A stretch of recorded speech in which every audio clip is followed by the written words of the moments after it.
Welcome once again, everyone, to another lesson in my New Testament is Fake series on Twitter, YouTube, Patreon, on the Yalak Emet channel. It's December 20, 2021. This lesson is titled, God Sentenced Jesus to Death.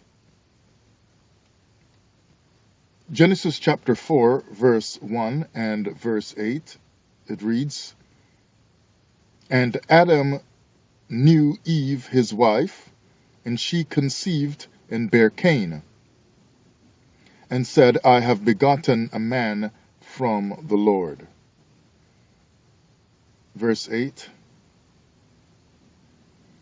we know the story goes on saying that he brought offering before the Lord along with his brother Abel. They had fights, disagreements, and so on. So verse 8 says, "And Cain talked with Abel, his brother, and it came to pass when they were in the field, that Cain rose up against Abel his brother, and slew him." Now, this is actually showing here that Cain, the first son of Adam and Eve, his sacrifice was not accepted, as most likely you know the rest of the story. And it says he talked with his brother and slew him.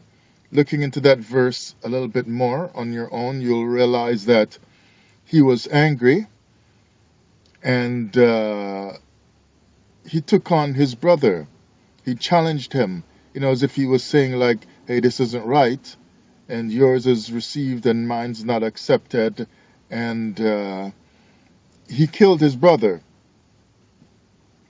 So as a first son being wicked and killing his brother, when according to the story no one else had killed anyone on earth, and no one else had shown themselves to be that wicked.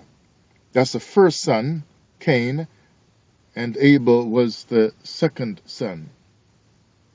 So the first son came out living his life according to evil. He had it in his mind. If you read verse 8 some more and look into it, he talked with him. It's like it's trying to let you know that he was going over stuff in his mind. It was bothering him. My offering was not received. His was, it bothered him. He was really mad. And he just decided, I'm going to just take him out. So, where sonship is concerned, the first son came out being wicked. Now, when you study Torah, eventually you get to hear about what they call this rule that they call it the law of first reference, where you get an idea for what else is being communicated in the Torah based on the first time a word or idea is being expressed in the Torah. So now, among men, you've got Cain killing his brother. Adam and Eve would have been happy, like, oh, we got a son. But he ends up killing his brother later on. Now, you would get an idea, if you follow me here, with this law of first reference, that the first time they had a son,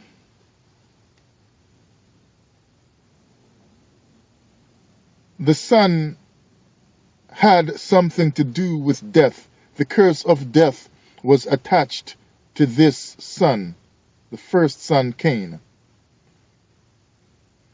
Now, the New Testament doctrines taught us from we were in the Christian church that Jesus is the Son of God, and he was the first spirit in creation. He's the Son of God, so he's really also on the spiritual side of things now, before men were created, before the flesh of men were created, for Adam and Eve and so on, and Cain. On the spiritual side of things, he's the first son. So sonship on the spiritual side of things in maybe heaven or wherever he was made, this Jesus or the Son of God shares in sonship as well, being a first kind of a son. So lining up or matching up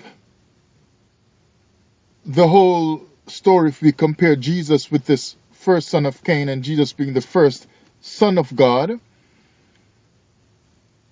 according to the law of reference, it seems a little bit strange that God would have written a Torah that teaches that Jesus, his son, is going to come and die for you. What that really means is that Jesus, from his inception, from the first time the thought came in the mind of God to make Jesus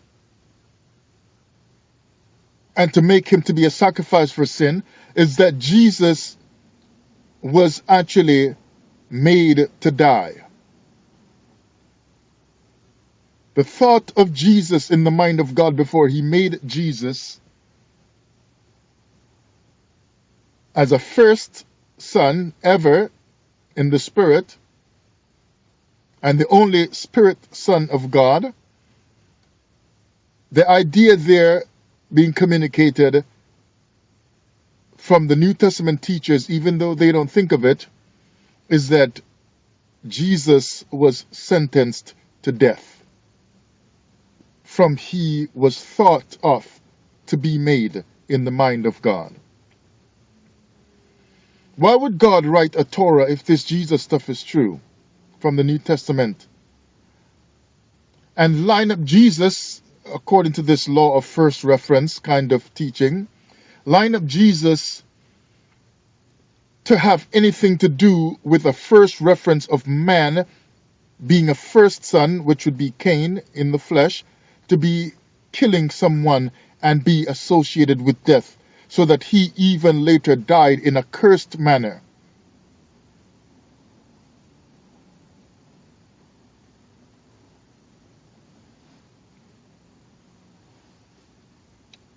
And Cain, after he killed his brother, being a first son, was living his life worried according to a fear of death, retribution. Somebody else is going to be after me. And the first and only Spirit Son of God is brought into existence with this in mind, with God, Yahweh, knowing that there is going to be a law of first reference, so that when people study the Torah, they see that first sonship, or the first in a lineup of sons, would have death surrounding him, where he would kill someone or be in fear of being killed himself, have to run and take off and try to hide himself, lest anyone finding him would slay him. Yet, the New Testament teachers and Paul and so on, and the modern teachers still today, did not understand that they were really telling us that when God made Jesus as his first son, that Jesus was really made to be sentenced to death.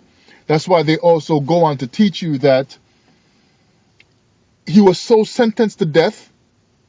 They go on to teach you that he was the lamb slain from the foundation, from before the foundation of the world. From before, yes, because it was in the thought, the mind of God, to sentence Jesus to death on a cross. Jesus was sentenced to death. He wasn't just walking around teaching good things and the Romans didn't like him. That's not just how it happened. And so they just put him to death because he's working up the public too much. And they didn't want the Israelites to revolt and so on. No, his death happened because he was made to be sentenced to death. Let's go on some more.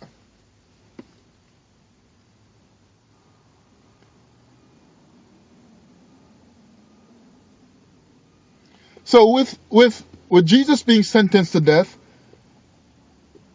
it's kind of similar to, well, some people say Jesus was Lucifer, but it's kind of like Satan or Lucifer being cast out of heaven, reminding me of some top executive in a company that is forced out, kicked out because he's doing something wrong in the company, and he is cast out of the company. So Lucifer was cast out, basically sentenced to a life outside of living and serving the Most High properly in heaven. Jesus also was sentenced to death, sentenced from heaven. Does this all sound good to you? All of these people have something negative surrounding them. You got Cain, first son on the earth, sentenced and judged by the Most High because he had death and killing and murder in his mind and did it. You got Lucifer sentenced and kicked out of heaven. Again, something on the negative side of spiritual things right there. And then Jesus sentenced before any of them were made, whether Lucifer or Cain, sentenced from before the foundation of the world. Sentenced like Lucifer had to be kicked out of heaven, so Jesus was sentenced and had to exit heaven.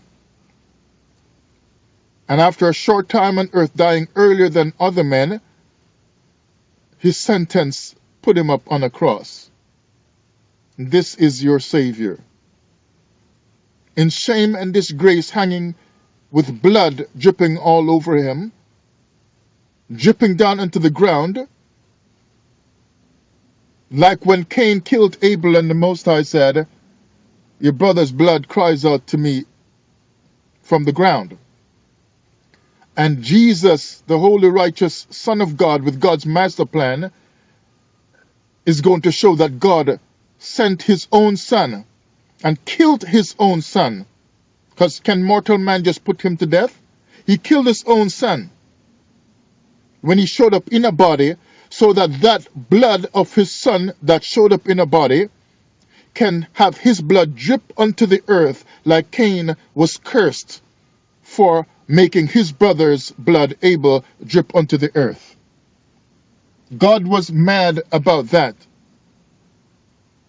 but sentenced his son and put his son to death, because it said God whipped him and bruised him and so on. That's what they teach us. Basically, God caused his son to die. He put his son to death for us, is what they teach. So in putting his son to death, he shed blood on the earth and let his son's blood drip on the earth. Something he was mad about, he did it anyway. How can we learn righteousness with a Torah God like that? Or did the Torah God really teach such a thing? Now, the first part of Deuteronomy 28, just like the first part of Leviticus 26, teaches that Israel, if they follow the Most High properly, would receive all kinds of nice blessings. And the last part ends up in the curse. So they eventually got the curse. But notice that the Torah God spake of a promise to redeem them, to bring them back to the first part. But the Torah God does not speak of any restoration of his son Jesus after death. But the New Testament does, though. On its own, it says God raised him up.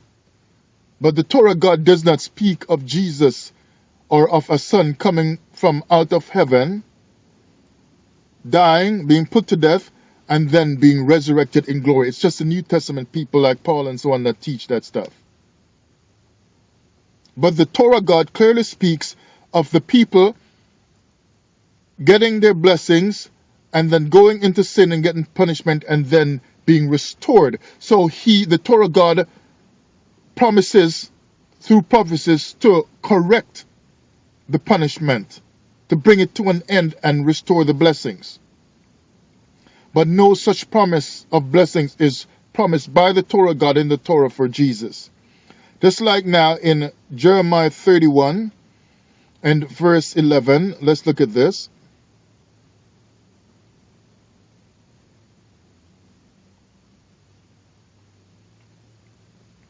For the Lord hath redeemed Jacob, and ransomed him from the hand of him that was stronger than he. See? It's a promise made. And they're putting it kind of like in past tense, ransomed from him that was stronger, even though we're still living in it now. But the word is so strong and it's so sure that they're even speaking in past tense like this thing has already happened. It's as good as though it already happened. Because a promise was made to restore the people. Where is the promise made by the Torah God and the actual prophets of the Torah that Jesus would be restored? Yeah, they'll teach and say that he put him to death, but where is the restoration? God sentenced Jesus to death. Does not sound like a good spiritual plan.